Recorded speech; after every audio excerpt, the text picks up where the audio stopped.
And now, good mic work commentaries and Greg Morgan presents the Winged Eagle Podcast.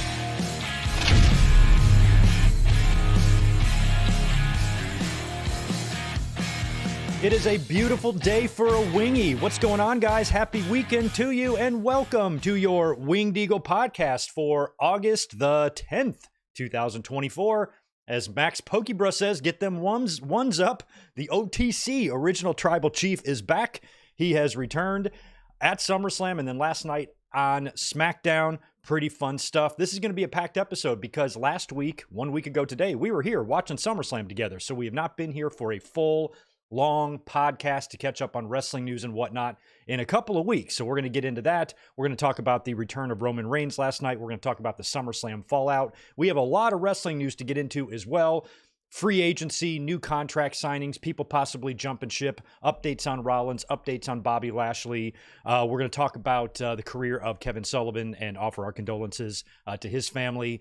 We're going to talk about Smackdown last night. We're going to talk about Dynamite on Wednesday. We're going to look at the All-In card coming up in a couple of weeks. And we now have our 2 title matches set for Bash in Berlin as well. So it's going to be a big one here today on this lovely hot Saturday. My air conditioning is not on. I wish I would have turned it on. I got my window open and a fan. If I start sweating, I might pause and run downstairs and crank on the AC because it's hot here in Southern California. Wherever you are today on this lovely Saturday, thank you so much for being here. I didn't check. Did we win the gold? The USA gold medal game was going on against France. Did we win that? I have not checked. I don't have the scores in front of me. I meant to look at that before we went live. So whatever you're doing today, whether you're watching Olympics, hanging out, whatever the case may be, hopefully you're having a great one. And thank you for being here with us this afternoon. You see that thumbs up button down there? Smash that. See that subscribe button? Click that too if you have not yet already. We got memberships open. We have super chats open. Any super chats that come through, we will read them here today. And I will do some shout outs here in just a moment. And then we will jump into what is going to be a pretty loaded and news heavy podcast. I think with the results that I'm going to get into here today in terms of Dynamite and Smackdown, it's going to be a gloss over. Neither show really set the world on fire last night or on Wednesday, but there were a few interesting tidbits we need to talk about and some All-In and Bash in Berlin implications took place on both shows. So we will talk about that, but we're going to talk probably a lot of wrestling news and chatter and discussion, that type of thing today. So buckle up for that one. Hopefully you guys are having a great one. Like I said, I'm going to cruise to the chat here and see and say hello to everybody. Okay, they did secure the goal. Okay, Team USA did win.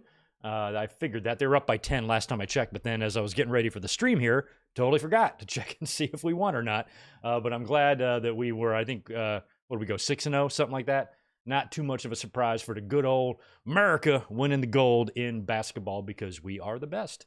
Although we do have some competition. It ain't 1992 anymore, and there's some damn fine teams out there in these other countries, but USA still numero uno. Good to see guys like Steven Jacobson. We got Jet the Hawk. We got Tatanani in the house. We got Gilbert Arbalo. Good to see Daniel Berry Sports, William Cullen, and Tony. Jet the Hawk is in the house as well. We got Martin Tomlinson here. We've got Arthur Jones, Team USA Gold Medal Heaven. That's funny. It looks like you guys were all saying USA won the gold before I asked you guys. So you're already letting me know about that. I appreciate it. David Brown, always happy to see you. Good to see Isaac in here as well. We got Ben Espinoza and Max Pokebra. Rodrigo, I'm not sure if I got you yet. K-Dogs, Kennel, my boy Kevin is in the house. Hey, Greg and chat, I normally don't ask for much, but we found a small lump on my oldest cat, Oakley's hind leg. He goes to the vet Thursday just asking for positive vibes. Very much positive vibes out to Oakley. I'm no vet. I'm no doctor. I have had a cat that has had a growth before. It was about 15 years ago. No, longer than that. Yeah, about 15, 16, 17 years ago. She's passed away now, but she had a lump on her belly. Did turn out to be cancerous. We operated on it, saved her. She lived another 3 years, died of something else. But being on the leg, that makes me think it might be something else other than, tumor related. So hopefully that's just a cyst or some sort of growth. Bub, of course, had a fungal infection he grew some masses as well. And they gave him antibiotics that flushed it out. So all the best out to Oakley. That's never fun watching your pets go through stuff. Everybody, keep Oakley in your thoughts. Good to see Danny in Oak Park here as well. Be Easy Ian is in the house as well. Steph Curry is the OTC. I have met Steph Curry twice. He has been into my restaurant, and I've spoken to him. Cool dude. Crazy Jay, good to see you as well. We got Jamie Edwards. We have William. We have Mike Rouse. We got Robert J. and Rarely Even chiming in with the $10. Greg, I'm finding it hard to be a manager. These are not only my coworkers, but they're my friends. I have to be more stern now. They treat me differently. I'm not one of the guys anymore. Been there. I have had to go through promotions before where I became the boss of people I was friends with. It isn't easy. I had to balance some things, and I had to be careful how I treated people and to make sure other people didn't think I was giving special or preferential treatment to my friends, which some of them I did, but I tried to keep it as diplomatic as possible. It can be a weird situation when you're like that, but you also got to remember a job like yours, which I believe is Dunkin', people are coming through and passing through there. You're not going to have any 5, 6, 7, 10-year-long employees at Dunkin', probably not, unless you are in a management capacity. So just stick it out, Rarely Even. If you stay there as a manager for a long enough time, those people that are under you and your friends will be gone. And then you'll have new people, brand new, fresh people that will know you only as their manager and will respect you. Just got to stick it out and wait some of that shit out. That's my best advice to you. But more importantly, it's what's more important is doing your job, supporting yourself, supporting your family, whatever the case may be. And you have to do what you have to do there in those situations. So just remember your job, remember who you are, and do it. It's my advice, but I have been in that situation before, actually more than once. We got Justin Reeves in the house. Good to see Denny Down Bad as well. The new one, Vontae, is here. Anybody else chiming in? Good to see you. Happy Saturday to you. Welcome to the podcast. And we, like I said, have got a pretty good amount of stuff to get into today. I also want to let you guys know about a little scheduling for this weekend. I need some help in the chat from you guys. I wasn't sure. The reason there's not a watch-along link up for tomorrow yet, we do classic watch-alongs every Sunday here on the channel, for those of you who don't know. And we've been doing SummerSlams for the past several weeks. And my plan was to come up here tomorrow and do a watch-along, but I wasn't sure if I was going to be able to do it because I have a family gathering earlier on in the day. And I didn't really know if I was going to be able to do a watch-along tomorrow or not. I might have to skip it. Well, I found out today or yesterday that we'll be able to squeeze one in tomorrow. So late tonight, I'm going to stick up a link for our SummerSlam watch-along tomorrow, and I think I'm going to lie to you guys again. I have brought up SummerSlam 1996 several times, and my plan was to do it last week. We did SummerSlam 1993 instead. And now with tomorrow, I'm just not feeling 1996. I'm just not. So unless you guys tell me otherwise in the chat, and you think what I'm about to say here is a terrible idea, we're going to do a different one. I think tomorrow we're going to do SummerSlam 2003. We have not done 03 yet. We've done 04, 05, 06. No, we've done 2000, 01, 02, 04, 05, 06. We have not done 2003.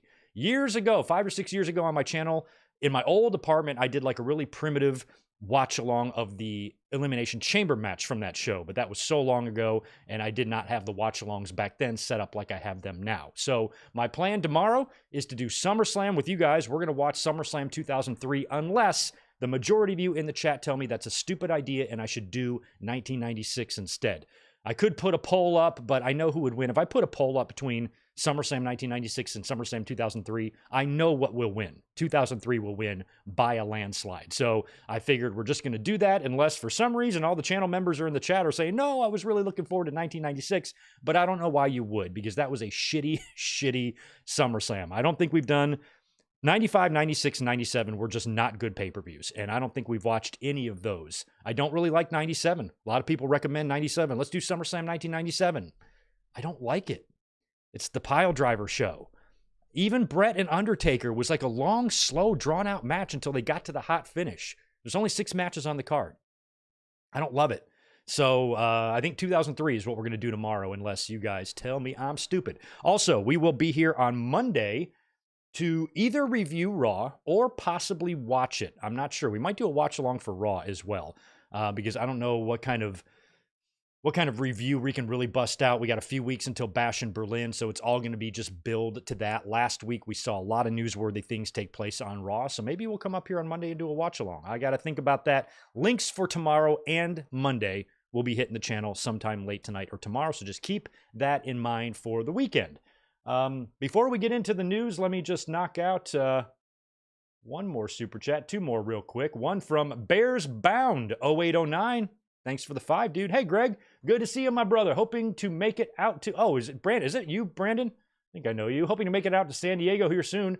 Chicago has been smooth still. Well, I'm glad that things are great there in the Windy City. Yes, please come out here to San Diego and we will meet up and have ourselves a party. And thank you for 10 more, rarely even. We actually have a lot of people that have been there for 3+ years. Wow, I am now the boss of the two people who trained me. Okay, I'm going to have to work on this. Maybe it's not what it's cracked up to be. It is.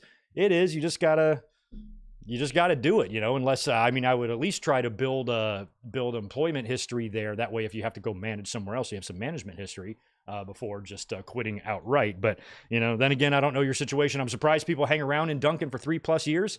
I would think that would only be for upper management people and things like that. But it's all about just managing those relationships. And I've got a lot of experience with it, but not any that I really have time to talk about an hour for in a wrestling podcast. But I wish you the best of luck there, rarely even in your career.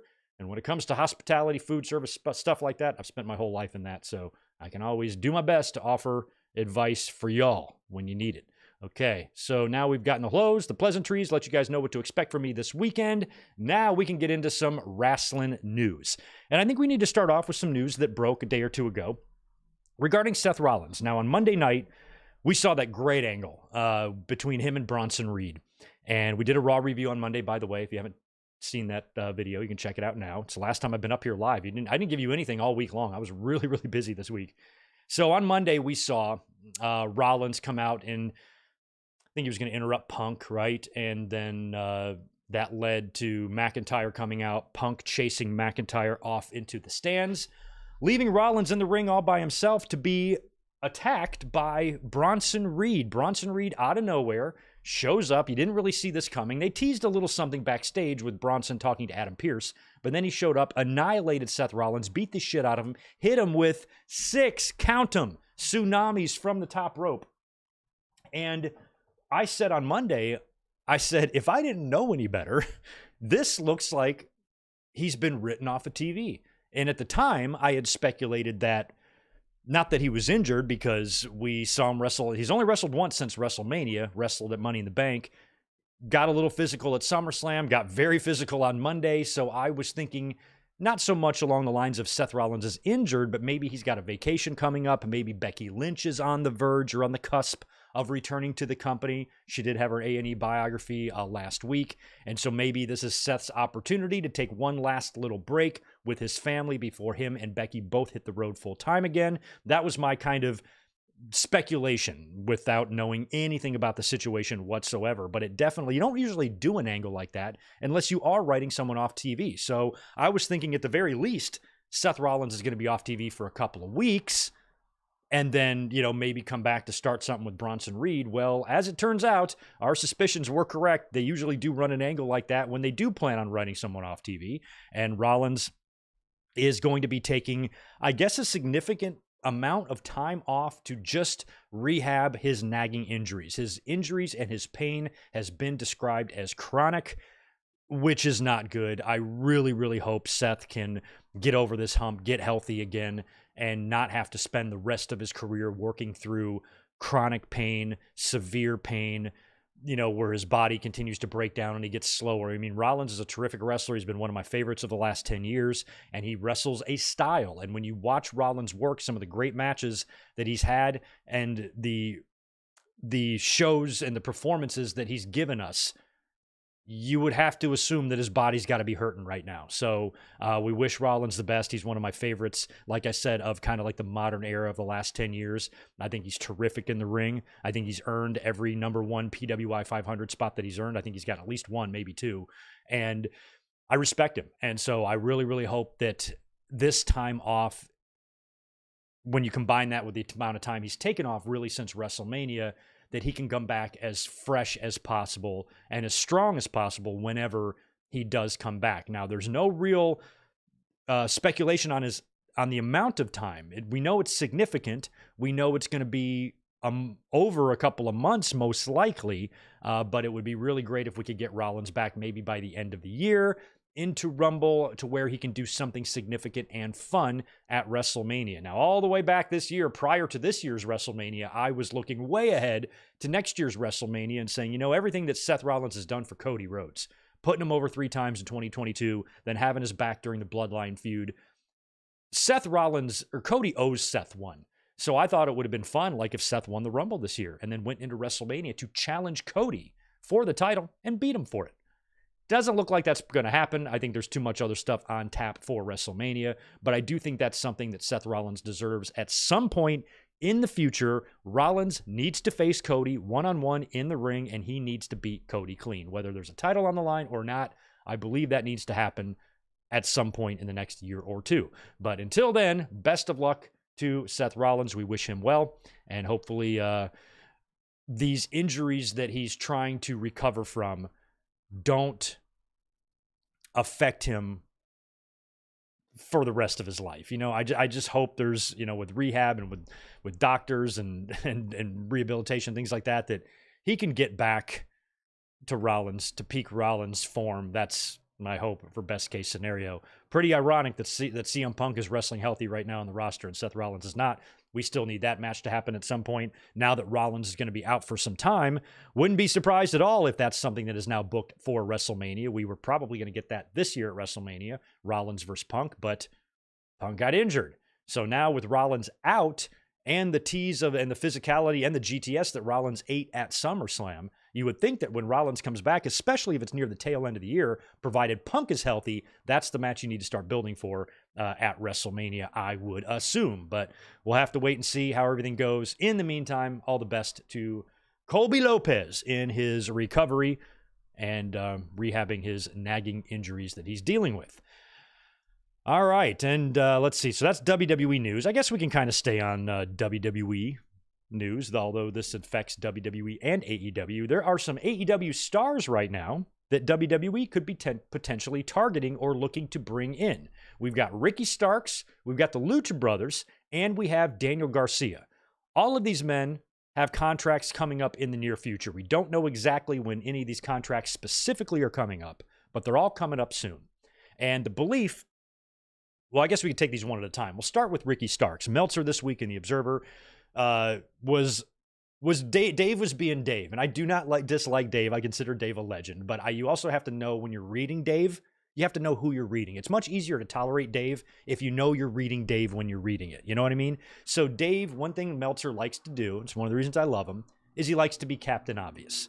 So he basically reports what we can all see with our two eyes. We know Ricky Starks' contract is coming up. We know he's been absent from TV since March. We know he turned down creative pitches to return. We know he's good friends with Cody Rhodes.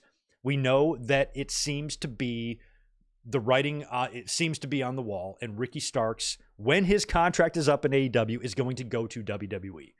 Any fan who pays moderate attention should be able to come to that same conclusion. So Dave really wasn't telling us here anything that we don't know. He was pretty much just kind of confirming that, yeah, I mean, if Ricky Starks, and these are things that I've said myself on this very show when we started talking about Ricky Starks a few weeks back.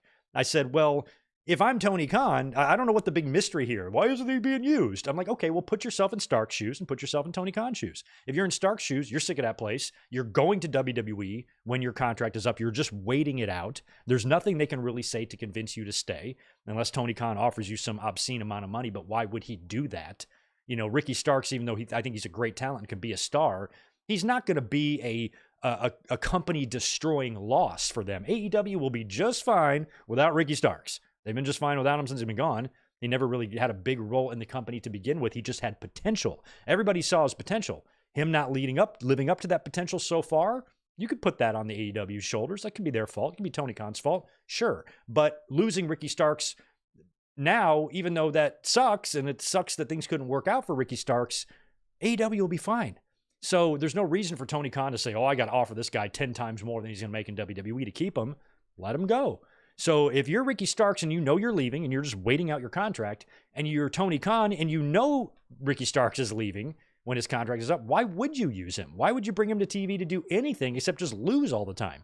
And if these guys and if these wrestlers have the ability to refuse pitches, then if he goes, hey, Ricky, I need you on TV to job on the next 3 Dynamites, you can be like, no, I guess. So it sounds like it's just a waiting game. Starks is just waiting out his deal and he's going to leave, and Tony Khan knows that. which is why he's not being used. See, I can understand Ricky Starks not being used a lot more than Miro. Because Miro's still got some time left. What the hell's going on with Miro? He wants out. And a lot of guys are like that, but that's, kind of the way it's always been, and back in the day, contracts started, or talent contracts would run out and they would either job out or just start not being seen on TV so much. So with Ricky Starks, I think it's pretty obvious that he's going to be gone from the company and probably headed right to WWE as soon as his contract allows him to, or expires. And that's why he's not being used. So Ricky Starks, I think, is the one name in this that is absolutely a done deal and is going to WWE. The others, not so sure. Lucha Brothers are another one. Now, the Lucha Bros, we did talk about them last week or the week before when their contracts were coming up, and I wasn't sure about them. WWE still is a very, very formulaic product, even though they have gotten a lot better. And I wasn't sure if the Lucha Brothers, in that environment, just working nothing tags and in those formulaic tag type of scenarios, there's not too many feuds going on usually, just a lot of random matches, a lot of number one contender qualifiers and shit like that. And they just be brought in to be a part of that, and they could have a lot of fun there. They could be great. I would love to see them win the pizzas or the Smackdown tag team titles. That would be awesome and everything. But what would that mean for them and their work and their desire probably to still continue working in Mexico and whatnot? And that's why I thought AEW was a better fit for them. But apparently AEW has been trying to sign them, and they have been ghosting AEW a little bit, leading them to believe that they're going to be out the door as well. So here is what Fightful Select had to say about the Lucha Brothers on Wednesday. And I quote, those that we've talked to, said that AEW had wanted to re-sign the Luchas, but the process kept getting delayed by Penta and Phoenix. Over the past few weeks, it became evident to AEW that the duo weren't looking to re-sign, capped off by an ominous Conan tweet saying, quote, what goes around comes around too. So Conan obviously knows the deal with these guys.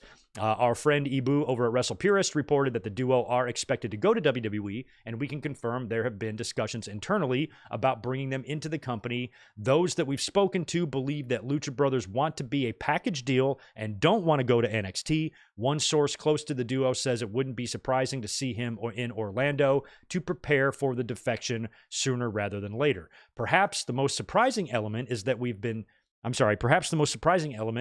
had numerous sources close to the duo say they've been pretty open in claiming that they've had WWE talks already and that there is a preliminary offer on the table similar to that of what AEW is offering. When we reached out to WWE sources, they wouldn't comment on the matter.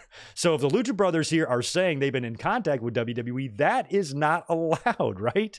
That would be considered breach or tampering, right? If somebody is talking to you when you're currently under contract. But these days, you get feelers out, you get messages sent through other wrestlers, text messages, and the lines of communication are so tangled that it would be really, really hard, I think, to prove any sort of tampering or whatnot. But the fact that they're being pretty open about going to WWE is pretty funny. So that sounds good for them. I do know that they said that they didn't want to go to NXT, and I do think they've both taken steps to preserve the rights to their names. So if they go to WWE, it sounds like, based on this report, sounds like they've got some terms.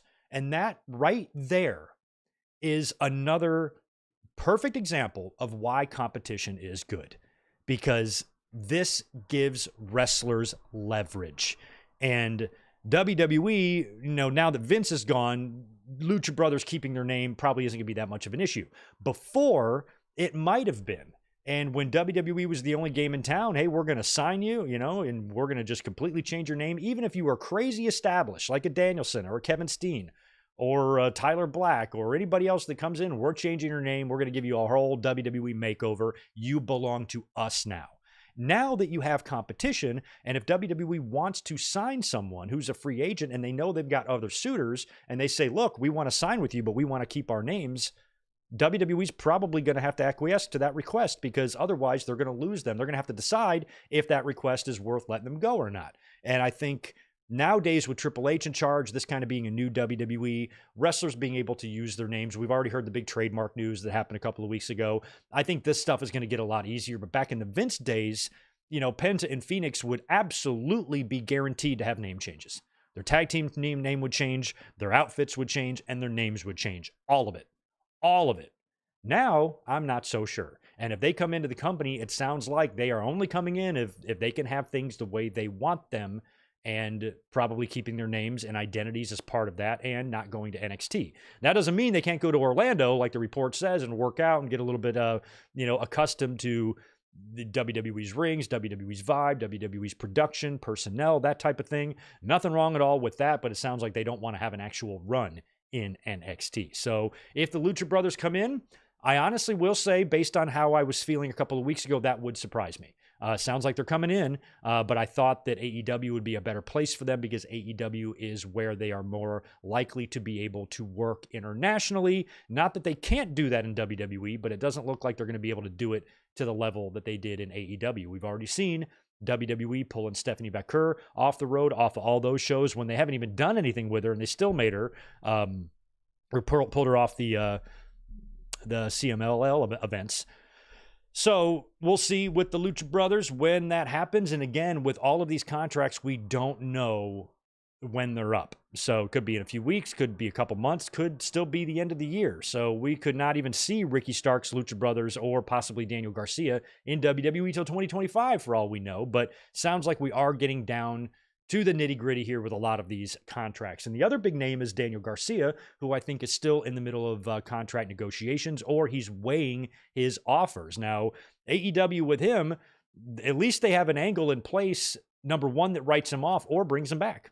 That's one thing they did well with that whole MJF beatdown of Daniel Garcia. If he leaves now, then that's going to be the last image of him in AEW is MJF holding his bloody head in his hand. Where if he resigns with AEW, you can come back and attack MJF. So I guess win-win there if you're AEW, but you're not going to want to lose Daniel Garcia either.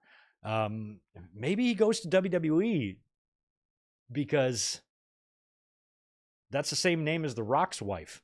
I don't know. Or ex-wife. I don't know. I don't know what his plans are. I like Garcia a lot.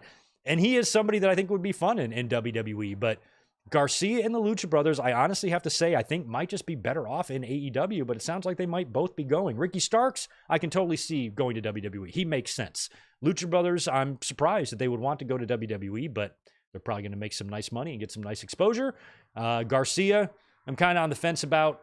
I feel like he could potentially see more opportunities to get over in AEW, provided there's no start and stop bullshit and some of the other things they've been guilty of in the past. They don't do that with him. I feel like he's got more of a chance, where in WWE, my God, he's surrounded by some megastars, So there might be more of a ceiling there. Don't know. But wherever any of these people land, this is what is so great about having competition, because every time we do one of these podcasts, we're talking about a couple of contracts coming up. So free agency, wrestlers potentially jumping from one company to the other. Now that AEW's been around for 5 years and it's been around long enough for contracts to expire, this is going to be a regular thing several times per year, with major names are going to re-sign or jump, and that's fun. That's the way it was back in WWE and WCW days, and I can't imagine why any wrestling fans would reject being able to have free agency and competition and have this type of fun and these type of things to talk about. It's what makes wrestling fun. So best of luck to Ricky,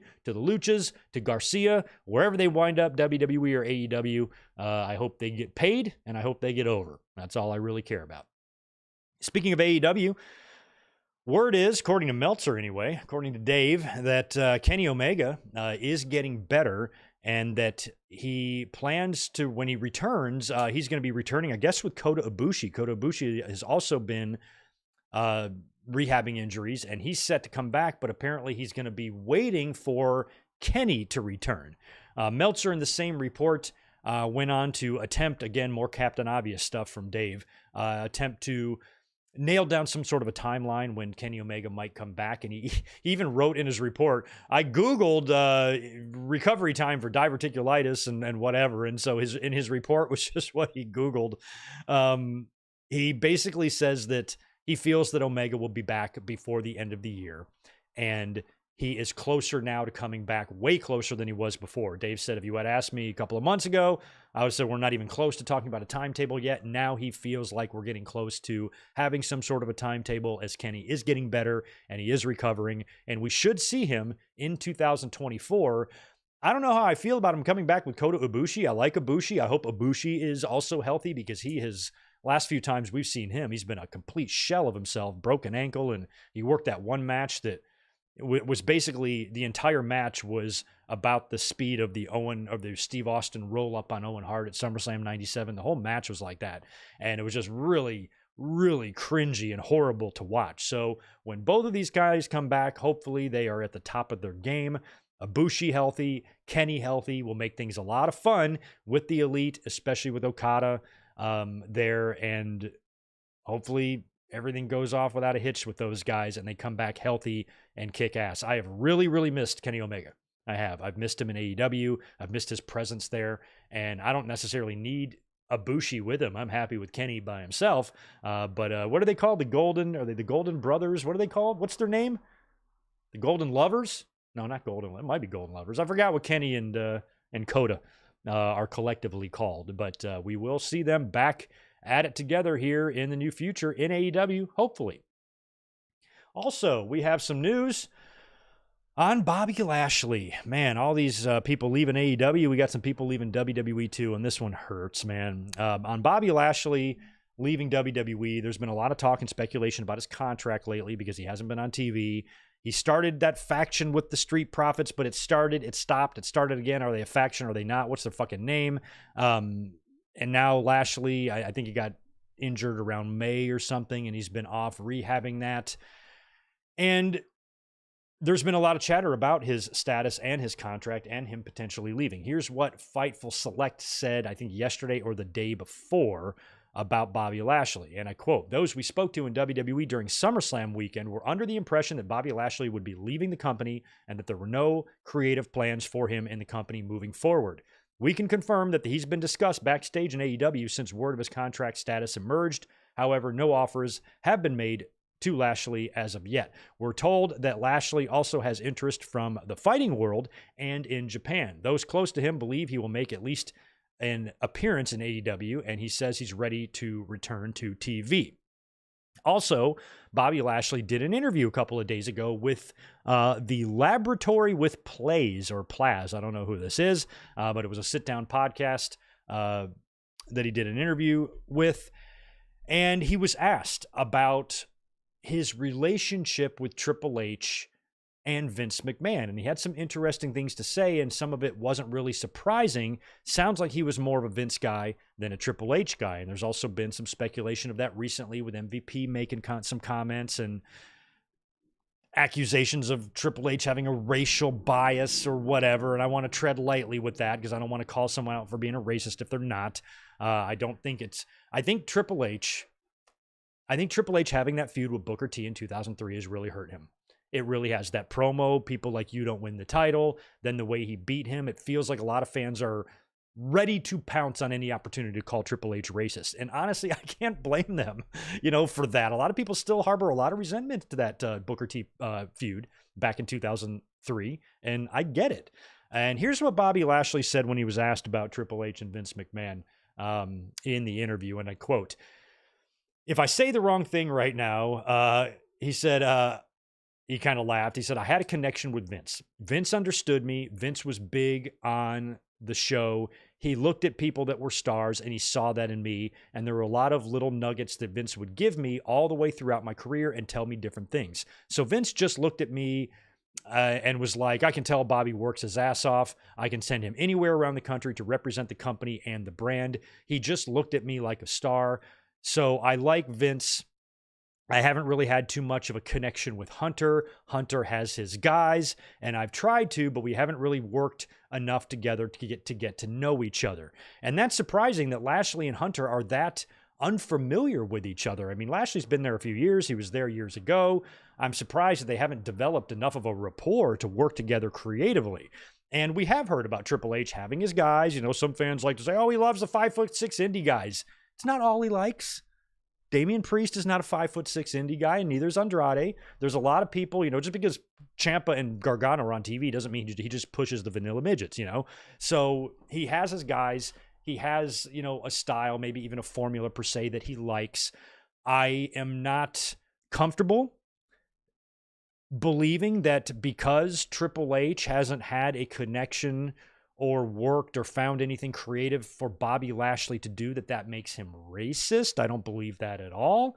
I believe it makes it unfortunate. I believe Triple H is a little fucking stupid to look at a specimen like Bobby Lashley and not just see dollar signs flying out his body, because that's what he is. How old is he now? 50? He looks like $1 billion. He is so good looking, Bobby Lashley. The reason Vince thought he looked like a star is because he is a star. He does look like a star. And I think that when Vince left, Vince, the sick, twisted, demented, pervert sack of fucking shit that needs to be locked up behind bars, he still had people that probably preferred him in charge to Hunter, because Vince had his guys just like Triple H has his guys. Vince had a lot of guys. Think about all the guys that Vince insisted on pushing throughout the years, and how some of them worked out. Vince doesn't have this great eye for talent. He also has a great eye for shit, because he's found a lot of shit too. So with Lashley, Vince liked Bobby Lashley because anybody would like Bobby Lashley. The person who's wrong here is Triple H. If Triple H can't find anything creatively significant for Bobby Lashley to do on one of his programs, that's insane. I don't think it means Triple H is racist. I just think it means Triple H is stupid or, unaware or oblivious to, this guy that everybody likes. Bobby Lashley is very well respected, well liked, even with what he said here about Vince McMahon. He was very diplomatic, because Vince McMahon, like I said, it's going to be hard for anybody to hear anybody praise Vince McMahon. But I think Bobby has accumulated enough good faith in wrestling in the community that he's just being honest here. He's talking about Vince as it related to his character, and Vince McMahon being gone has been great for the business. The business has improved, especially WWE's business with Vince being gone.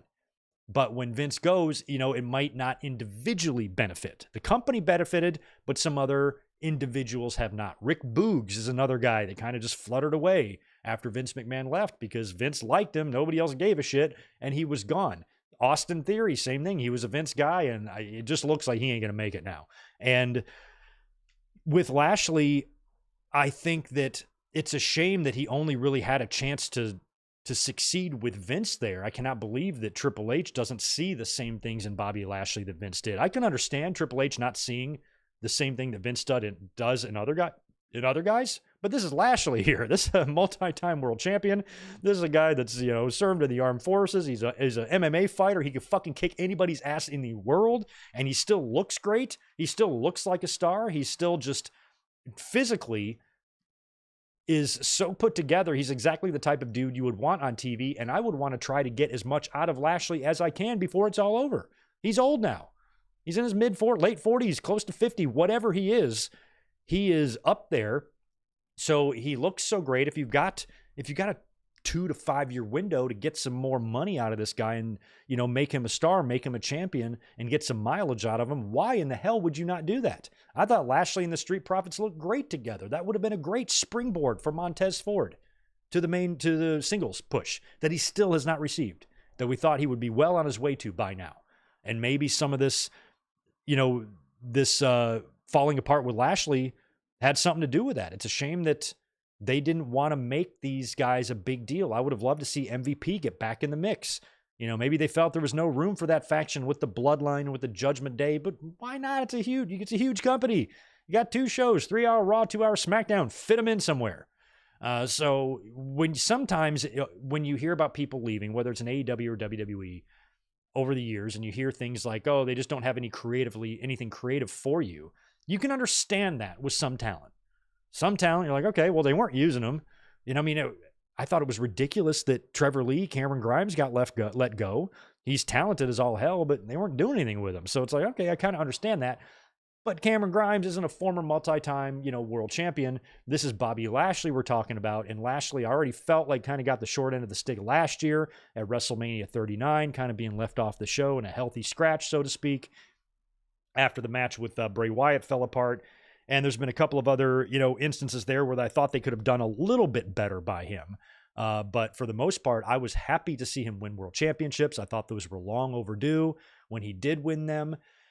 And now that it looks like he's gone, that's just a shame. Now, luckily, the wrestling business is healthy, and there are lots of other places for Bobby Lashley to go. Going back to TNA now might be a little weird since there's a working agreement there in place, but AEW would be fun. I would love to see Bobby Lashley pop up in AEW. Would Bobby Lashley want to go there and sign an exclusive contract? Maybe not. Maybe he wants to sign a short-term deal, work an MMA fight, and work in Japan.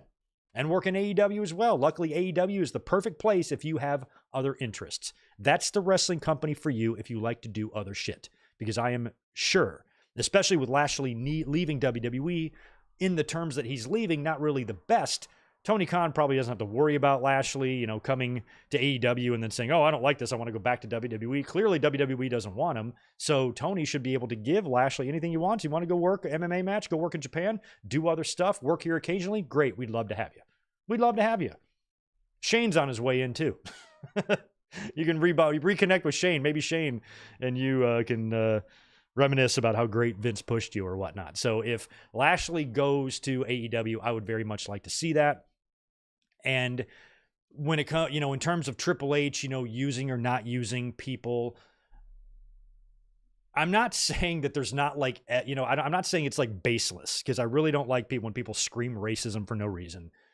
But you can understand fans that might think that way. I personally believe that Triple H is not a racist, but when you see what happened with MVP and some of the things he said, and then with Lashley's lack of use or push or anything like that, to me, that's just a bad creative decision. To me, that's not making use of great talent that fans like on your roster. That's the head-scratching part. My brain doesn't automatically just go to race. And I would like to think that Triple H, given his position and where we are in society, even if Triple H was racist, which I don't believe he is, the last thing I think I would be doing if I was Triple H is letting the world know that. So it's kind of hard to really take that at face value, and I don't necessarily automatically believe that Lashley's lack of use is because of racism. It just sucks that this is an issue at all. It sucks that we're having this conversation. Bobby Lashley is somebody that should have been re-upped the minute his contract was even approaching expiration. Oh shit, Lashley's contract is up in 6 months. Let's get him re-upped. But no, and now his contract is up this weekend, according to Fightful, probably right now, which means we could see him on Wednesday. We could see him at All In, possibly. Maybe he sits up in the stands at All In the way Mercedes did last year. Whatever Lashley does, we here on the channel wish him the best. I'm a massive fan of Bobby Lashley. I think he's a tremendous person. I think he's a tremendous human being. I think he's a great worker. I think he looks like $1 million. He's one of the most physically impressive people. I remember when he came in like 05 or 06, I'm like, Jesus, I didn't even know the body could make muscles like that. And now you fast forward 18 years, identical. Get a picture of Bobby Lashley from 06 and a picture of Bobby Lashley from 2024. It's the same dude. B, don't C.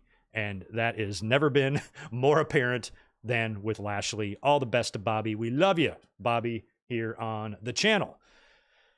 Here's some contract news that's actually positive. LA Knight, brand new United States champion. Big victory celebration yesterday. Or last night on Smackdown. He has re-signed with the company. I got another report here from Fightful Select about this, and I quote, in the fall of 2023, it had been reported that LA Knight was signing a new 5-year deal with WWE. However, Fightful reported that while the two sides were in negotiations, they were far apart on money. Now there is a significant update. For a number of months, there was no deal, but we're told that changed in the summer months. Based on what Fightful has learned, LA Knight restructured and extended his WWE contract for a large money increase and will be remaining with the company for a number of years. Originally, the deal was to run into early 2025. However, we're told that significant time was added to the deal and Knight got what was considered a much-deserved pay increase. We're told that Knight used an agent for the new deal and that renegotiations kicked back up after WrestleMania. So that's good. He's a champion now. He's getting paid championship money, and it sounds like it wasn't him re-signing, just restructuring his current deal to add more time and add more money, as he's really still been sitting on that same contract, probably making the same that he was making in NXT, which is wild. And now he's making, top star money. That probably is a pretty good increase. I don't know what we're talking about percentage-wise, if it's something in the neighborhood of like 50% increase or, or double or something like that. But I'm sure whatever it is, it's significant. And now LA Knight is finally making the money that he deserves to be making, finally now getting his big contract and first championship at age 40 or 41 or whatever it is. That dude has had a road, to get to this point, and he's worked for it. So congratulations to LA Knight on the new contract. And we will be talking about LA Knight here in just a minute when we get into our Smackdown review, and we'll talk a little bit about AEW as well.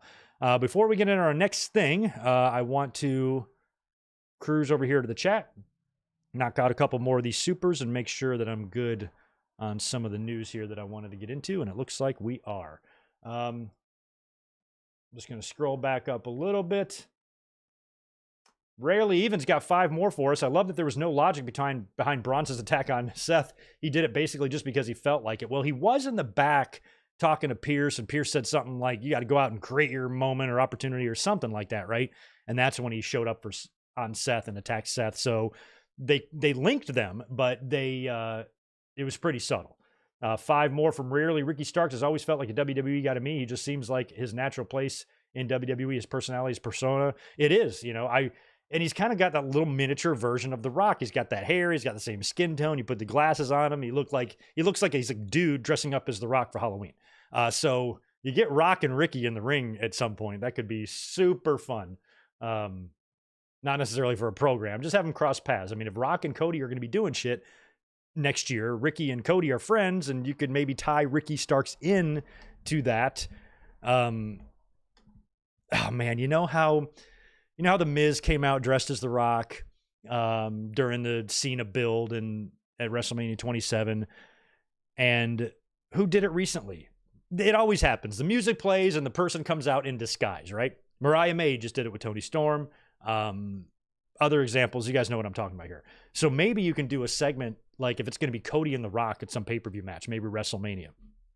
And Cody is like, I'm going to call out The Rock right now to come out here and shake my hand or face me like a man or whatever. And The Rock's music hits and outcome. But The Rock's like year 2000 music hits, not his current Final Boss theme, but his song from like WWF The Music Volume 3 or whatever, right? Or 4. And he comes out and it's Ricky Starks, and he's got the hair and he's got the glass and he's doing the face thing. And it's just like the mini Brett in 97, and then, or the mini Booker. And then Cody slaps around Ricky Starks. It might be fun. It might be fun. Just an idea. You can do a lot of fun things with a Ricky Starks in WWE. If anybody wants to smash Mr. Thumbs Up button there, that would be appreciative. Thank you for that. Chris Ludek, my boy, is here. Thanks for the $5. Holy shit, it's your birthday. Hey, Greg, it's my birthday. I'm old. Also, my newest episode, my YouTube channel. I mentioned your channel. I hope that's okay. Of course it is. I don't know if people can get to your channel from that super chat if you guys click it, but go over to Chris's YouTube channel. He has starting to post wrestling videos and discussions and whatnot, and he's been doing a good job with it so far, and I think you can constantly improve, get better, grow your audience. I wish you the best, my friend. And of course, you can always mention me on your channel, and happy birthday to you. I know, what are you in? Mid-60s now, I think, right? I'm not sure how old you are. Based on looking at you, you look like you're in your mid-60s. So it's probably somewhere around there. I'm kidding, Chris. Happy birthday, my friend. All right, man. Hey, earlier on when I mentioned all that nonsense about SummerSlam, did anybody object? Okay, there we go. I see it. You guys cool with SummerSlam 2003 tomorrow? Okay. All right, it's confirmed. But after this podcast, I got to go to work, so I'm not even going to post a link to that until like late tonight. So just keep an eye out on the channel. When you wake up tomorrow morning and have your eggs and bacon and read your Sunday paper, the link will be up, ready for you. SummerSlam 03. Keith Lee is another good example, although his situation is complex. It's not as easy as just, AEW's not doing anything with him. He's been sick and injured and lots of problems, but Keith Lee's another gem, a man that's too nice for his own good, and the universe needs to protect Keith Lee. I hope he can somehow find his way back into wrestling and have a little bit of a run. I thought he was going to be the next big thing, a few years ago, and we saw what happened. Rarely Even's got 5 more. Do you think there's a possibility that we see Dustin in WWE at least one time before he's done? Yeah, I kind of do. I kind of feel like he's got to come. He's going to get inducted in the Hall of Fame, and Cody's going to do it. That's what's going to happen. So when Dustin is available and he can come and do an appearance in WWE. I still think he's capable of wrestling a match if they want to bring Goldust in for a Rumble appearance. I would like to see Goldust appear in the Royal Rumble and then get inducted at that year's WrestleMania, whatever, not this year, just any year. Goldust make a Rumble appearance, and then Cody inducts him into the Hall of Fame. Like, that would be very cool to see Cody induct Dustin. Wow, that's definitely going to happen. It definitely will. All right, let's get into our next order of business, and it is some sad news. This week, the wrestling world lost Kevin Sullivan. Passed away at age 75. And I think he was kind of sick. He had suffered, I guess, an accident back in May that resulted in several surgeries and complications. And he died yesterday from complications from a blood clot. Died in his home in Massachusetts. He always had that Boston accent whenever he spoke. Never went away. He never lost that. I mean, you hear him in interviews, it's got that Massachusetts accent.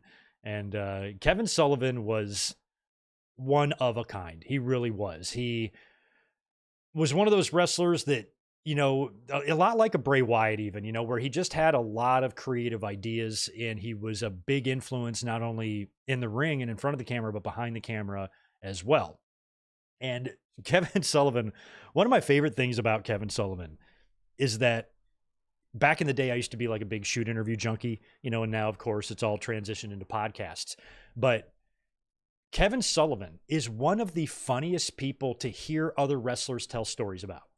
He's not like quite to Iron Sheik level, but he's close, because everybody who tells a story about him will always imitate his voice, And so every time, like back in the day, I can't think of anything specific off the top of my head, but I know that there are lots of Kevin Sullivan stories out there that will make you shit your pants in laughter. He was a trip, and he's a well-traveled, storied veteran in wrestling. He got his start way before I was born, like early 70s, like 1970, 71, 72.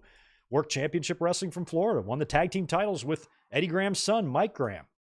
He worked in the WWF before I was born as a mid-carder in like 74, 75, and 76. Worked Madison Square Garden shows kind of as a babyface, and he still had that short, kind of stocky, kind of muscular physique. And he wrestled for Roy Shire in San Francisco. He wrestled in Georgia Championship Wrestling, teaming up with Austin Idol. He worked in Memphis alongside Wayne Ferris, who was known as a honky tonk man, to battle Jerry Lawler. So he was all over the country working for all the territories early before really finding his niche kind of in Florida Championship Wrestling, or Championship Wrestling from Florida in the 1980s, kind of mid 80s there, like 1982 is where he formed the Army of Darkness, and he started his Prince of Darkness character, which is kind of like a satanic cult leader type of gimmick, kind of playing into all the satanic panic from back in the 1970s and 80s that was going on. So he was playing right into that with his gimmick. He formed a faction, this Army of Darkness. You had some crazy fucking people in there. Mark Lewin, Bob Rupp, Luna Vachon. He had Woman with him. That's when Woman came in and became his valet, and she was called Angel of Darkness. And they had the face paint and the way she dressed and her outfit. She was smoking hot. She was one of the hottest, kind of valets back then, because she had like a dark side to her. She wasn't your typical, especially Southern valet. She was anything but, especially in the South. You look at the women in the South who were valets. She was the exact literal opposite of what those women were. And they were a great looking pair, and if you go back and watch, all this shit is available. You can go find all this stuff on YouTube. I think there's hours of footage when Sullivan was portraying this gimmick, and it's wild stuff. I mean, you think about, you just got to, when you're watching it, you got to remember the time in which you're watching it. That's one thing. It might be hard if you're 20 years old, but what the fuck is this? But you just got to put yourself in 1983 and think about it in that perspective. And it's really some cool stuff. And it's super, I think it was influential in terms of some of the other darker gimmicks that we saw. Because I mean, in the 80s, you had wild ones. You had like Exotic Adrian Street, but he wasn't really, satanic. You had Missing Link. You had some darker, wild, and you had the Samoans, of course, darker, wilder, savage, type wrestlers. But, this is the first guy that was like burning your shit and stuff, and setting crosses on fire and all that stuff. It was crazy. It was like super crazy. So he has all that. He moves on to Crockett's and WCW in the late 80s there. And this is where we would see him formed the Varsity Club. Mike Rotunda was a part of that. Rick Steiner was a part of that early on until Scott came in, and then Dr. Death joined. Dan Spivey joined the group. He had a stint in Smoky Mountain in like 92 and 93. He had a stint in Eastern Championship Wrestling before it became ECW. Woman would also hang around in ECW once it transitioned to Extreme Championship Wrestling. That great clip with Austin on top of the ladder talking to her. What'd he say? He goes, if I had $5 and a clothespin to put on my nose, I'd give you a try. And then makes fun of Kevin Sullivan's height after that. It's a great promo. But he got really even nuttier, and this is where I wish that some of the Prince of Darkness gimmick could have... I mean, I guess some of this was still influenced by it, but in 1994... when Sullivan returned after, his stint in Smoky Mountain and Eastern Championship Wrestling, came back to WCW. And this is where, the Dungeon of Doom started. Now, he first came in to help out his brother, Dave Sullivan, who was there. He was, I don't know if he was almost kind of portrayed as like a Eugene character or something. And he was being bullied by like the Nasty Boys, and Sullivan came in to kind of help him out. And then Dave Sullivan wound up falling in love with Hulk Hogan. And Dave Sullivan looks exactly like... There's that fan. He was in the front row of King of the Ring 93, dressed as Hulk Hogan. He's been in a lot of WWE shows. And he dresses exactly like Hulk Hogan. Dave Sullivan looked like the dude in the crowd dressed as Hulk Hogan. Only, excuse me, only a little bit bigger.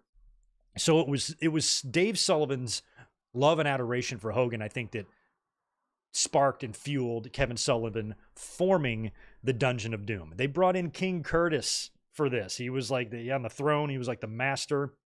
Kamala was a part of this. Barbarian, One Man Gang, Big Bubba, the Giant, Loch Ness, Yeti, Avalanche, Beefcake was like Zodiac. They had all that crazy shit. But I remember back in these days, I hated the Dungeon of Doom. I would watch WCW, being a WWE flag carrier in the Tribal War, watching that Dungeon of Doom nonsense, and I thought it was the hokiest, cheesiest, dumbest fucking shit I've ever seen. Hogan, it's not hot, or whatever was going on in that one. And you think back to the Prince of Darkness character, and the Army of Darkness, and you compare that to the Dungeon of Doom, it's not even the same. It almost looks like it's some weird parody of it, because there's nothing about it that's scary or dark.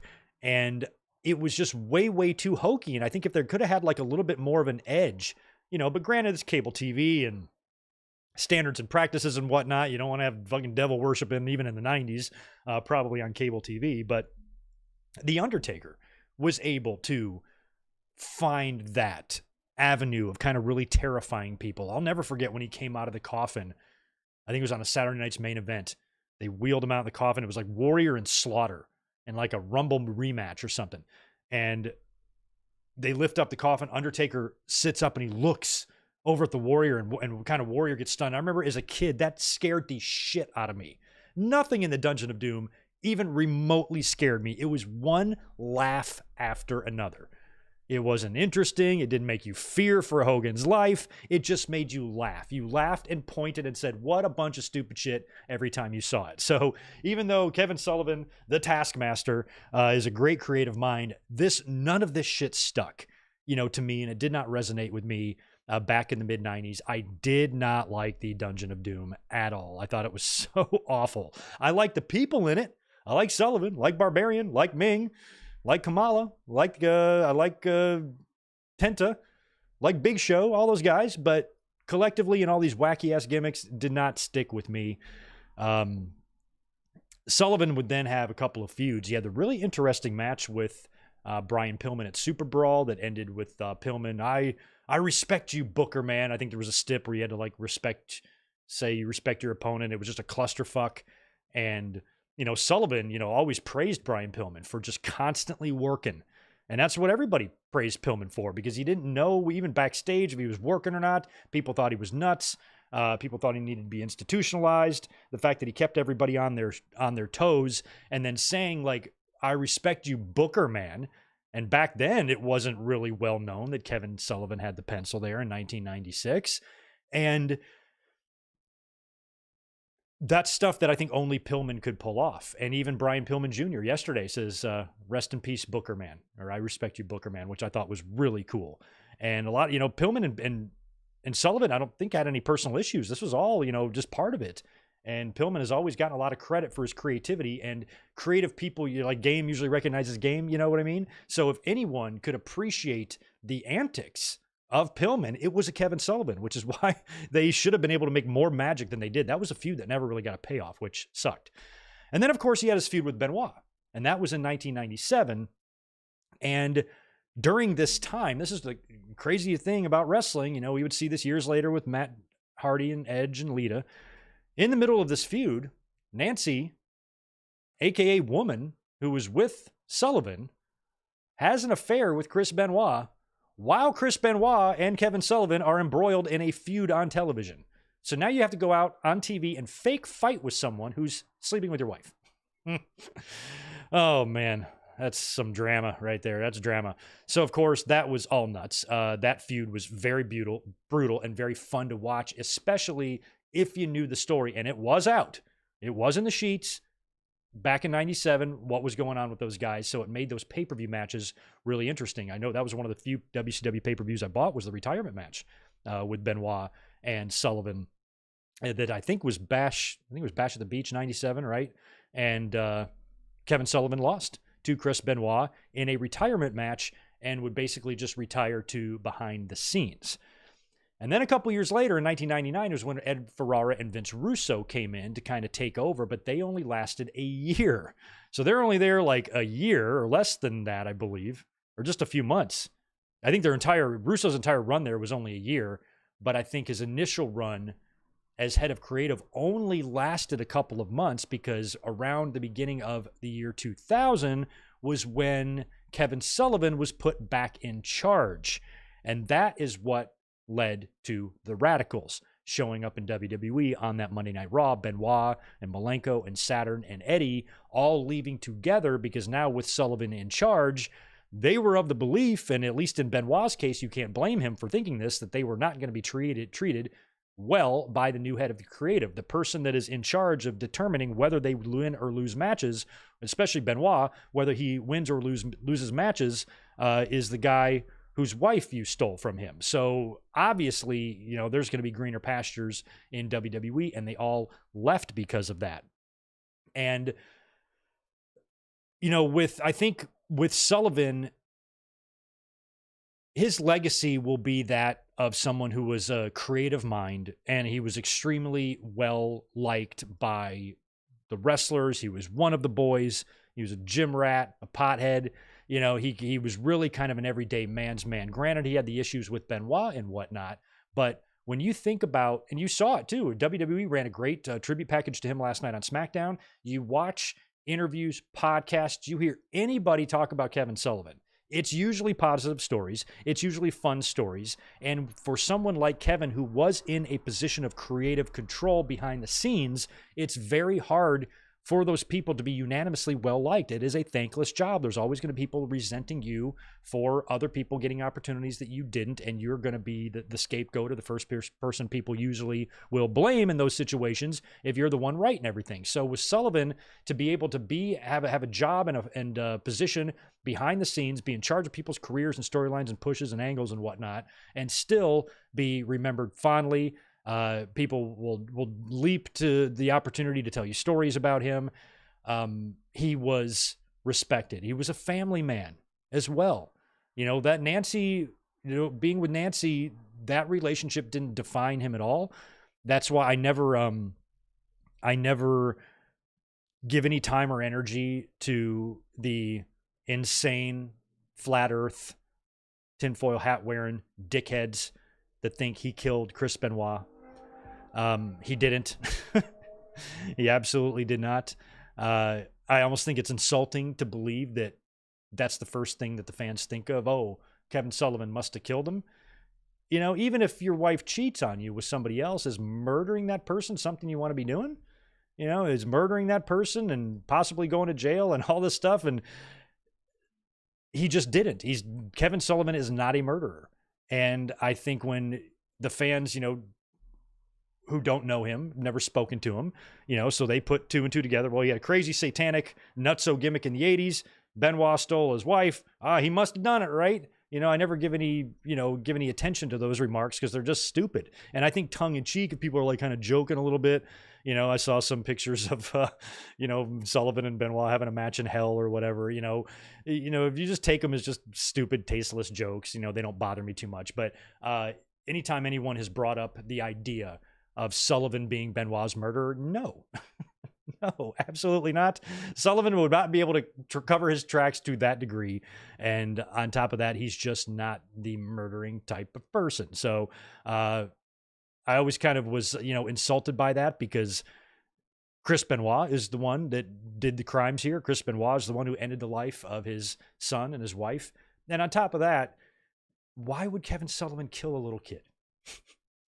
That was the one thing that I never understood, that fans were so quick to believe that Sullivan did that. I'm like, would the kid deserve to die? You know, like, even if he was some crazy, you know, because in the heat of the moment, in the heat of passion, things happen. You know, you walk in on your wife in bed with someone, you're more likely to shoot them than having 2 years, 3 years to think, or 10 years to think about it and carefully orchestrate their murder. 10 years go by, you're fucking over it by then, you know? So why would Daniel suffer for this? Why would Sullivan break into the home, kill all three of them, make it look like a suicide, you know, just kill the kid for sport, you know? Like, come on now. It's ridiculous. Kevin Sullivan is a legend, and he's going to be missed, and condolences to him and his family. I got a lot of memories of this crazy bastard and the Taskmaster and all that shit from back in the day. Sullivan definitely left his mark on pro wrestling. It'll be interesting to see. I don't know, you know, if he's someone that WWE feels like they could put in the Hall of Fame.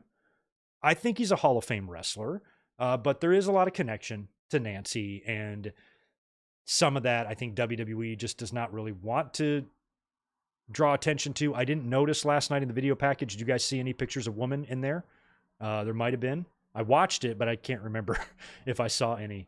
But rest in peace to a legend. Kevin Sullivan passes away at the age of 75.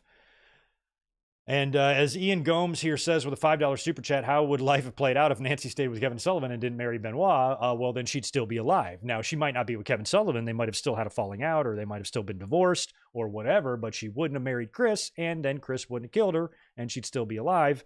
And then Daniel would not have even been born to be killed. So it's one of those paradoxes. You know, go back in time, kill your dad.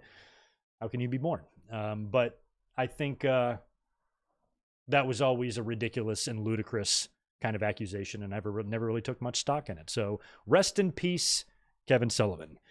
All right, let's talk about SmackDown, I guess, last night. SmackDown was kind of good. Hey, Angie Law, good to see you. Anybody else who hasn't smashed that thumbs up button for us yet today, if you could do that for me, I would appreciate it. Let's talk about SmackDown last night. Now, I just said that it was pretty good, but that's kind of a lie. It was pretty mediocre. The show wasn't bad. I think the problem I had with it, if I had a problem at all, really, I still enjoyed what I saw. It was just kind of the ending, the Roman Reigns stuff. It felt like it was just what we got at SummerSlam. Where Monday, it felt like lots of shit was happening, right? Where here, the ending segment just saw Roman Reigns come out. He briefly got his hands on the Ulafala, lost it at the end, but he just annihilated the fucking Bloodline, beat the hell out of all of them, and stood and had a little stare down with Solo Sikoa. But we got that at SummerSlam. So I was hoping for, you know, a story beat or, you know, the first little thing to start happening to set up whatever kind of match we're going to see. But then again, they might be dragging their feet because I'm not totally convinced that Roman Reigns is going to be working Bash at Berlin. I don't think he's going to. So I don't know if, you know, Roman and Solo are going to work a mid-card match at Bash at Berlin. Doesn't feel like that's going to happen. But We do know who Cody Rhodes is going to be defending his title against, and it's not going to be Roman Reigns. It's going to be Kevin Owens. Now, Cody opened up the show last night. Our champion comes out. He gets on the mic. He's interrupted by the Bloodline, who show up, and they look like they're going to maybe surround the ring and attack Cody, and that's when Kevin Owens slides in, just like Cody did a few weeks ago with CM Punk, tossing him a bat. Owens was in with 2 chairs, gives one to Cody. They fend off the Bloodline. Bloodline retreats, and then Cody and Owens proceed to have a segment, and Cody says that he wants to offer his buddy Kevin Owens a championship match at Bash at Berlin, which Owens immediately turns down. Owens says no, he doesn't deserve it. Cody disagrees and says, yes, you do. And then Cody is basically like, look, dude, I don't really give a shit what you think. I think you deserve it. So I'm going to go to the back right now. This is pretty funny, actually. And I kind of like that when you have to just make a match to put on a pay-per-view, instead of just giving us 2 guys, because I did see that. I saw a lot of that. I saw some tweets last night from people saying, because there's the AEW haters that, oh, where's the story, AEW? You're just putting 2 people together. And they actually fucking care. They don't care. They just care about complaining. I sometimes like just 2 random dudes put together and having a match. I do. And sometimes I like a story. I kind of like both. Don't really have a preference. Sometimes a story's good. Sometimes just having a match is good. It just depends on, that's the beauty of pro wrestling. Something for everyone, right? So I laughed because everybody, the AEW haters, are giving them shit for putting guys together without a story. So then some of them started barking back about this. Oh, where's the story, WWE? They're actually telling you one. And that's what I liked about this. In this segment, this might appear to the naked eye that they're just throwing Cody and Owens together, but they're not. The story was told. It's told in shorter form. They're not dragging it out in 3 months. They're doing it all here in one segment. Cody is like, yo, you're my bro. I think you're tremendous. You're a great worker. You're a great wrestler. The fans love you. I think you deserve a championship match. And since I'm the goody two-shoes, white meat, baby kissing baby face, I want to give you, my friend, a championship match. Owens, no, I'm not worthy, bro. There's a whole locker room of people back there way better than me. I disagree. You're the man. As a matter of fact, I'm going to go to the back right now and talk to our general manager and get that match booked for Berlin, and I will see you at Bash at Berlin. Then you cut backstage. And Cody and Owens and Aldis are there. And Aldis actually says, this was what was great after that whole segment. You cut backstage after commercial, and Cody's pleading his case to Aldis. Owens is there saying, Aldis, I really don't deserve it. I appreciate it, but I don't deserve it. And Aldis is like, look, it's moot. I was about to go to Roman Reigns' office right now, or locker room, and talk to him about a championship match against Cody at Bash at Berlin. Roman's getting the next shot. And then Kevin flies off the rails. And this was pretty funny. Kevin strongly objects. Are you kidding me? Why should he deserve a championship shot? And that kind of surprised me because I was with Aldis on that one. I agreed with Aldis. Aldis is like, because he was champion for 4 years. So I'm going to give him a shot. And I do like, they even reference this later on SmackDown, how Aldis treats every situation differently. Sometimes he'll give a former champion an automatic rematch. Sometimes he will not. He didn't give DIY one, but with Roman, his title run was so long, naturally Aldis logically thinks that Roman should get a title shot, and Aldis would be right. He should get one. But Owens freaks out. That's horse shit. All the people, think of me, how many times I had him beat. Think about the other people that had him beat, and he kept winning over bullshit and whatnot, and just cuts this huge promo and actually changes Aldis's mind. Aldis sits here and listens to Kevin unload on him, and then he's like, you're right. You know what? I agree with Cody. He said that I would see what he sees, and I do. You, my friend, are ready for a championship match. That match is on. Cody Rhodes, Kevin Owens, Bash in Berlin. So I like the way. So basically, at the end of the day, what this basically means is that Roman is going to get another championship shot one day, but they don't want to do it at Bash at Berlin. But Cody is your champion, and you got a show in Berlin. That's going to be a hot crowd. You can't just have Gunther. You got to put Cody. You got to put your guy on that show. He's got to be there for the entrance. So if Cody is not going to wrestle Roman, who is Cody going to wrestle? A rematch with Solo Sikoa? No thanks. Another member of the Bloodline? Maybe, but again, why? Why would they earn a shot if none of the Tongans and Jacob Fatu just got there and Solo just lost? what would be the justification for giving them, any of them, a shot, unless you did a number one contenders match or something, which would be lazy. This is a way to where you get now Cody on the show defending his title. It's going to be a babyface match that the fans can really get into and love. And it prolongs, Roman getting back to that championship or getting back to that championship shot, because WWE might have in mind when they want Cody and Roman to happen, but it's definitely not going to be in Berlin. So what they did is tell you this little mini story of Cody wanting to give his friend a shot. His friend doesn't want it. Takes some convincing. They go and talk to the general manager. They work it all out verbally in front of the audience. So now when we get the match made, we know how it came to be. This is a story. Just a little tiny little story. That's all it is. So they had reasons for this. They explained it. Kevin Owens perfectly closed the gaps, and I liked that. That's so much more fun in my mind than just having a number one contenders match. If you want to give a shot to a rando, then that's usually what you do. Multi-man, two triple threats, and the winner's face, and then the winner of that fight faces at the pay-per-view. That shit's been done to death. So at least here, we're getting just a fun match, Cody Owens. It's going to be one for the record books. Unfortunately, as much as I think it's criminal that Kevin Owens has not touched world championship gold in 8 years, I don't think that's going to change in Berlin. I think he's an opponent for Cody to beat. And we'll see if that then maybe moves Owens into another heel turn or something. If Owens loses here, I don't know what he does. Part of me thinks he should go back to Raw after he loses to Cody. Not sure. But he's probably going to lose, or they might do something. They might do a double pin or something, and then book a rematch at the next show or something. I'm not sure. We got Bad Blood coming up, and we got a Saudi show coming up. But I like the way they put all that together, and I didn't have an issue with it at all. So for the fans who think that this is just some match that WWE's throwing together AEW Forbidden Door style, it's not. There's way more to it than that. So I'm fine with the match.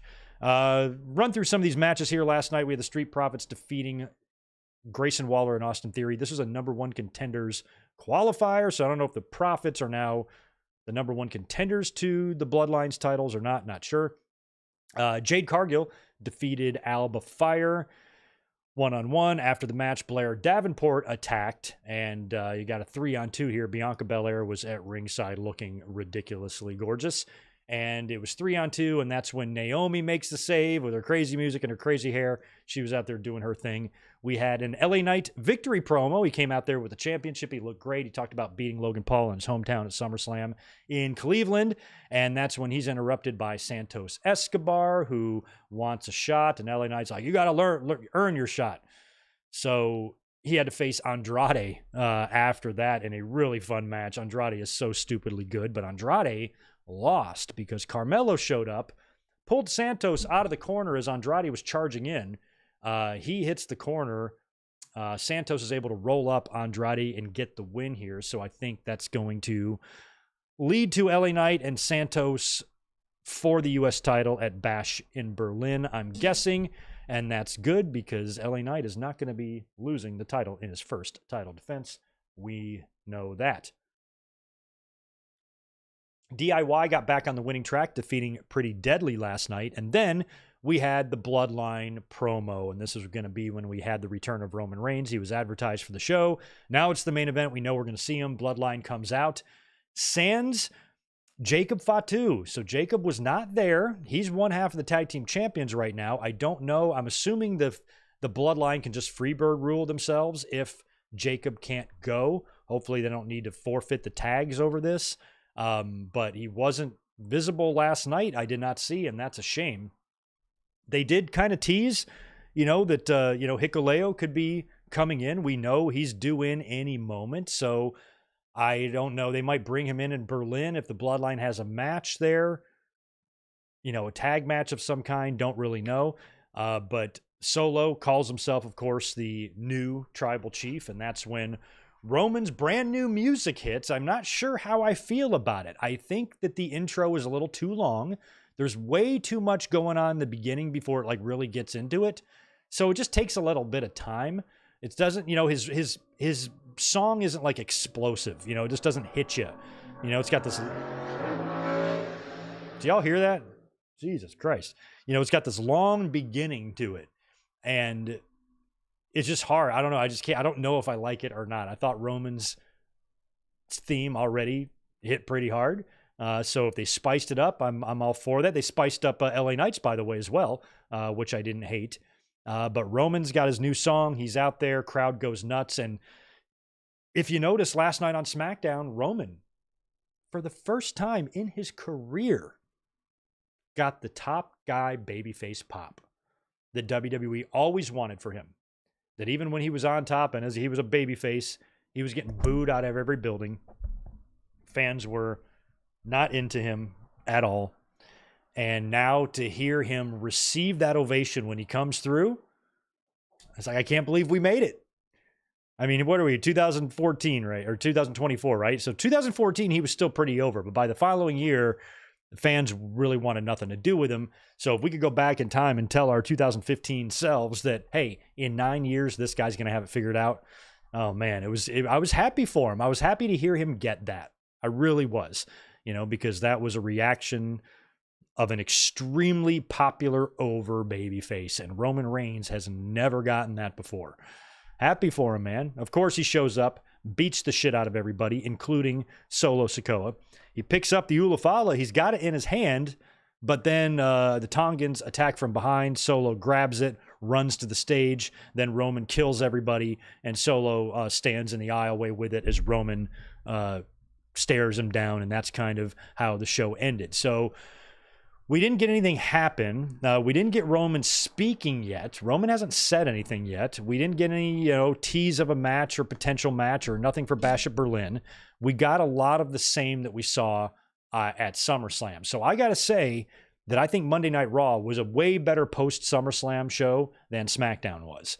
But it was still good to see Roman Reigns back. He's returned, and we'll see see what they set up for him in the future. I mean, Roman does not work like a heavy schedule, so I don't think he's going to have a match with Solo at Bash in Berlin. Just does not feel like that's going to be the stage they're going to do that match on. Triple H likes 5-match cards. We probably already have 3 booked for the show as it is, and this is a match that I would probably stick somewhere else. So they could do it at Bad Blood. It could be Roman Reigns and Solo Sikoa at Bad Blood, and whatever they do there leads to the War Games match at Survivor Series. That would have to be my guess. But that also is going to put Roman Reigns on TV a lot, while they build this. Obviously, he's not going to be on every SmackDown, but if the plan, like, where do you guys think? Where do you think a Roman Reigns and Solo Sikoa match is going to happen? It's probably not going to happen at Bash at Berlin, so that means it's going to have to be the next pay-per-view, which is not until October 5th. I don't think they're running one in September. And I don't think they would put it on TV unless they did it on the first SmackDown on Fox. I'm sorry, SmackDown on USA. But Roman's already advertised for that so far in no match. So they could do it there, I suppose.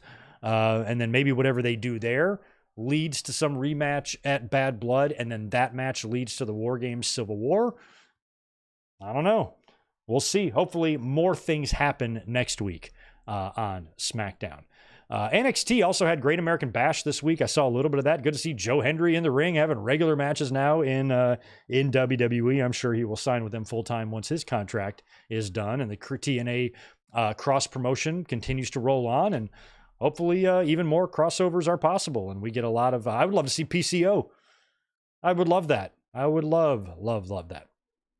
Let's switch gears real quick, shall we?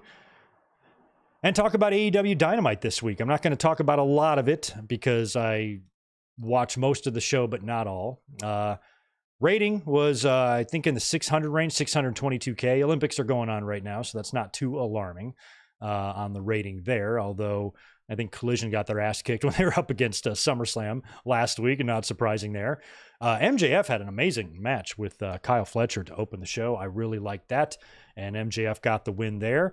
Mariah May, I didn't catch who she defeated, but after the match, she was attacked by Toni Storm, big pull apart. I'm really looking forward to their match. Even there was like a little digital brawl or digital exclusive on social media after Dynamite with this like double fight going on. I think it's Hangman and Jarrett and Tony and Mariah. Great stuff there. Shibata defeated Brian Keith. on Wednesday as well. After the match, the Learning Tree, Jericho was on commentary for this, jumped Shibata, beat him down. Hook came out to make the save. It feels like Hook is setting up a match with Jericho for the FTW title at All In. We had FTR, who is back. It's good to see them back. I did not think they would be back so early with that injury to Dax. They teamed up with OC to defeat the Beast Motos, Roosh, and Roderick Strong. The Acclaimed came out after that to fight with FTR. So I don't know if I kind of thought the Acclaimed were going to face the Bucks at All In. So I don't know what they're setting up here. Maybe a match with FTR first, because the Acclaimed have earned a shot, right? They already have the shot in the bag. So I don't know if they're going to maybe add FTR to this. It's going to be a triple threat title match for the Bucks. I'm not really sure yet. Or if we're going to get a match on TV between the Acclaimed and FTR for the number one contender spot. Not really sure. We saw Camille debut last week, joining Mercedes Moné. She made her in-ring debut on Dynamite, winning a handicap match, beat a couple of J-Brones, put down two women at once. And after the match, Mercedes comes in the ring. She starts cutting a promo. And that's when Britt Baker showed up on the Tron and announced that her suspension was lifted. And the match with Mercedes at All In is on. So Mercedes was thanking her CEO friends, or her elite friends, Matt Jackson and Nicholas Jackson, for suspending Britt Baker. But as we know, the suspension was actually legit because of that backstage drama between MJF and Britt Baker and Alicia Atu. Now, we talked a little bit about this on Monday in the Raw review, but for those who don't know, Britt Baker was, I guess, suspended after an investigation by AEW's disciplinary committee after she was running her mouth, I guess, in the locker room about MJF on the 250th Dynamite, about his hour-long match or his TV time, or, just, animosity or whatever. And apparently also MJF and Britt Baker used to be homies. They had a falling out, so they're not friends anymore. And Britt Baker is bitching about something in the locker room. Alicia hears this, and of course, Alicia is MJF's girlfriend. She runs to MJF and tells him, telling this story makes me think I'm in the 10th grade. It's pretty funny. She runs to MJF to tell him this story. He then confronts Baker. There's some confrontation in the women's locker room. Whatever the case was, there was an investigation. Eyewitnesses were spoken to, and it was determined that Britt Baker should serve a suspension for this. And like I said on Monday, it's just more of the same. These stories get really frustrating to hear, especially when they're so just elementary. This is elementary school bullshit. This is high school drama bullshit. Not something that should be happening between, professionals making millions of dollars. And there's all this animosity. Britt Baker has had issues. I mean, I've met Britt Baker. She is so incredibly fucking sweet. I did not know there's this side of her that just doesn't get along with people. I mean, and Adam Cole is also highly regarded and well known as one of the nicest people in the business that you will ever meet. So, the fact that Britt has had more than one run-in. She's had issues with Thunder Rosa, and some of the other women have had, drama in the backstage area. And Britt probably does see herself as the centerpiece of that place. And when you have other women starting to come in, getting notoriety, finding success, naturally in any locker room, including WWE's, you're going to have some, natural jealousy, competition, animosity, that type of thing. Why are they getting an opportunity and I'm not? And Britt might be there wanting to defend her territory. Like, I've always been the crown jewel. I've always been the Charlotte of this place. But the better our roster gets, the weaker my foothold on that position becomes. And so that's only going to be natural as well. But I think Britt Baker should be fully confident in her ability. She's one of my favorite women's wrestlers of the modern era. I really liked her in AEW. I like her theme music. I like her vibe. I like the dentist, gimmick is kind of cool. And I've always really, really liked and appreciated Baker and her work. And in my mind, she doesn't have anything to be worried about. She will always be a top star in this business, provided she, number one, stays healthy. I know she's had some issues with health too. And number two, stops getting suspended and stops having issues with people. And granted, it's not all her fault either. She's probably has an axe to grind, I'm sure. And there's a lot of blame that can be placed around a lot of these problems. But the point is, problems like this shouldn't really be happening at all. And disagreements are happening right this very second in a WWE locker room, I'm sure, at a live event. Little tiffs and things like that are just natural. Anybody who works with coworkers know that. So that's going to be the same across all walks of life. But when it bleeds out into the wrestling media and we're learning about suspensions over some sort of stupid argument that you would normally see in an 11th grade cafeteria, that's when it's embarrassing for your company. And that's why I wish that Tony Khan had a little bit more of his personality, because I really, really do hate assholes and bullies and whatnot. But a lot of those people and those personalities, when they're in a position of power, can keep people in line. And I think Vince McMahon, had a lot of that. People knew their boundaries. They knew the line they could cross with Vince. You can have a good time, you can do stuff, but the minute you put the company and you made the company look bad, that's when he turns on you. You want to party, go out, live your life. He was pretty much cool with that. But if Hacksaw Jim Duggan and Iron Sheik get pulled over with coke in the car, or Rob Van Dam gets pulled over with weed in the car, or something happens that makes the company look bad, Vince is going to deal with you swiftly.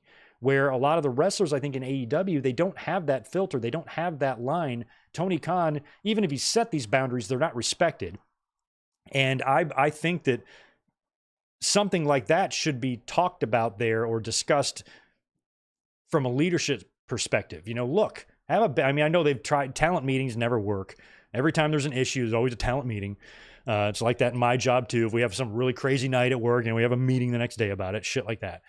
So those are stupid. They never work. But you should have one to where you say, look, if any of you motherfuckers, I don't care if you're a top guy, world champion, whoever you are, if you do anything to paint this company in a negative light in the media, you will be dealt with extremely harshly.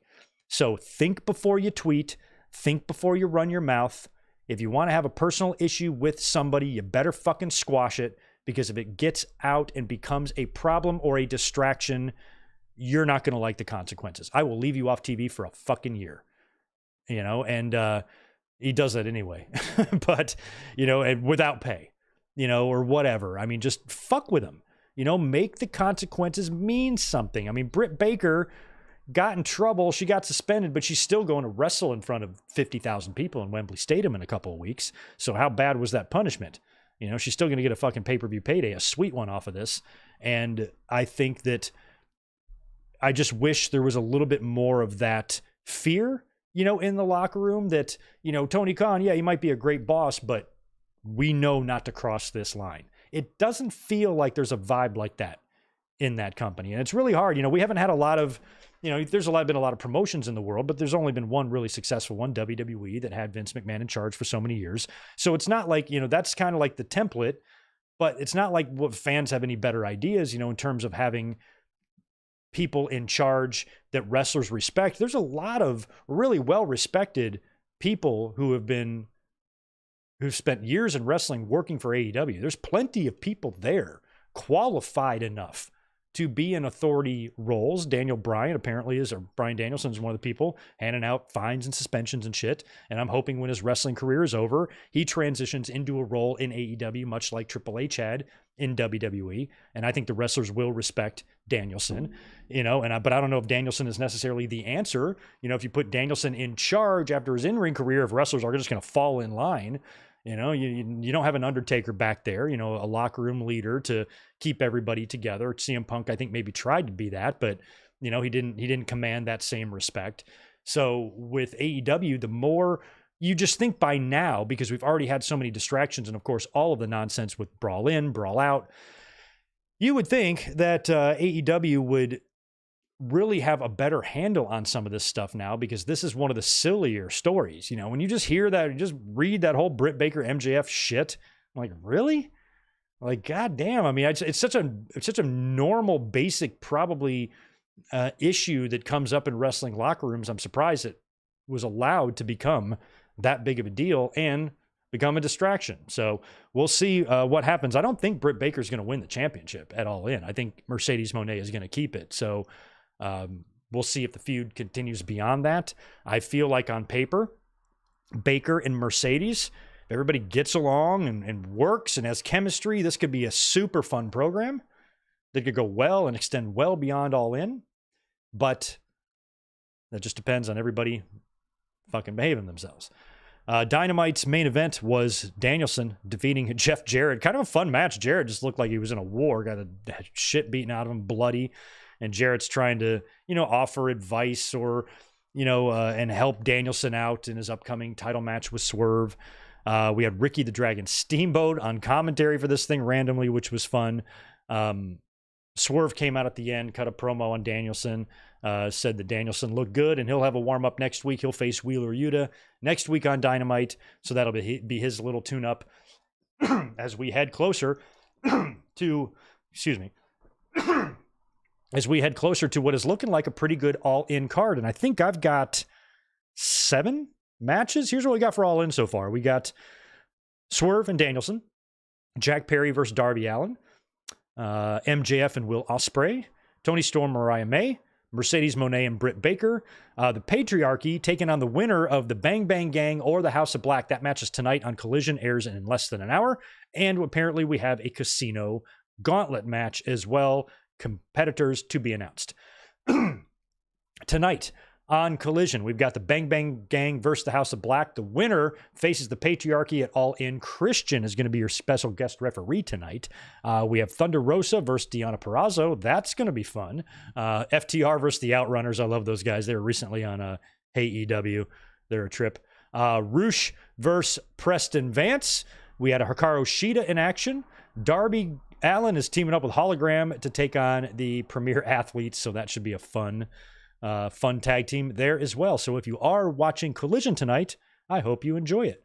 And that is pretty much it there for my notes for this afternoon. Let's see here. We'll go back to the chat now, answer a few more questions, and then I will probably get out of here for the afternoon. I feel like I'm losing my voice. Hope not.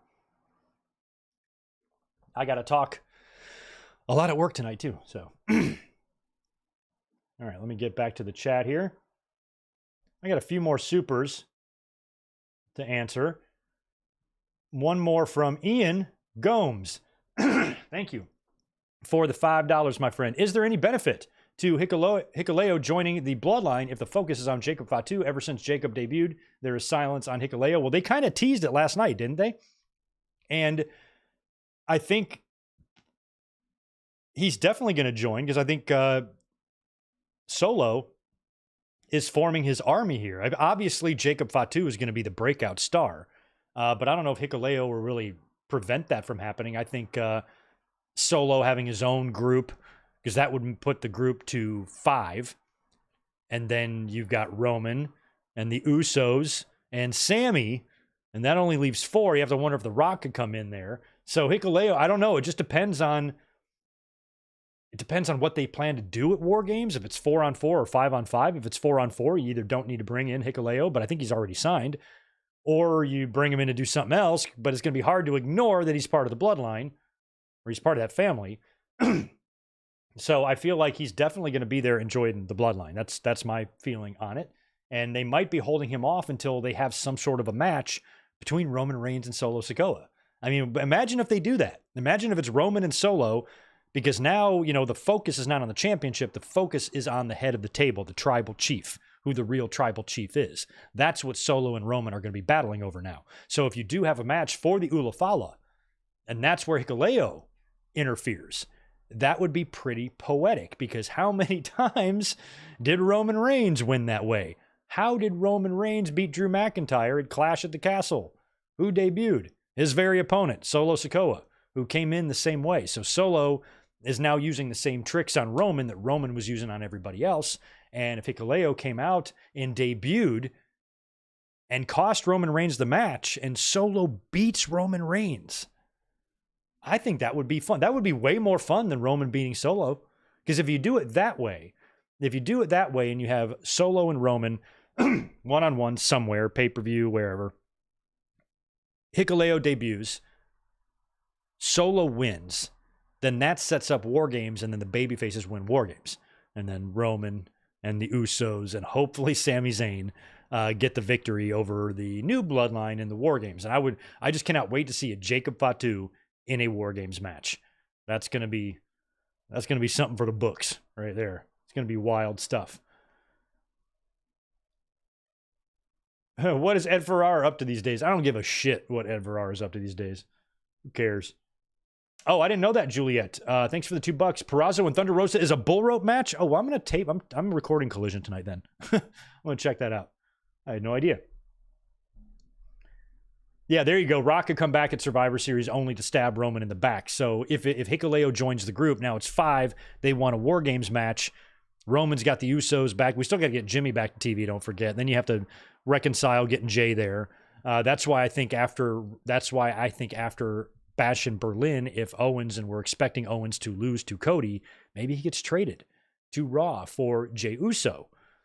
And then maybe Randy can stay there too, and that's how you get Sammy over. I don't know, but I feel like they're all going to have to be over on SmackDown at some point.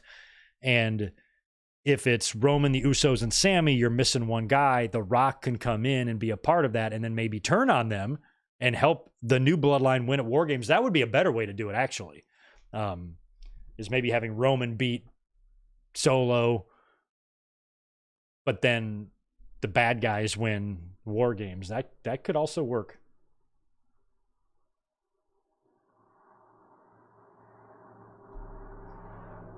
Yeah, I guess you're not I'm not the only one that doesn't love Roman's new theme. Good to see everybody else. I see Arthur Jones. We got Albania. Blunt Object is here. Magpie's Nest. What's up?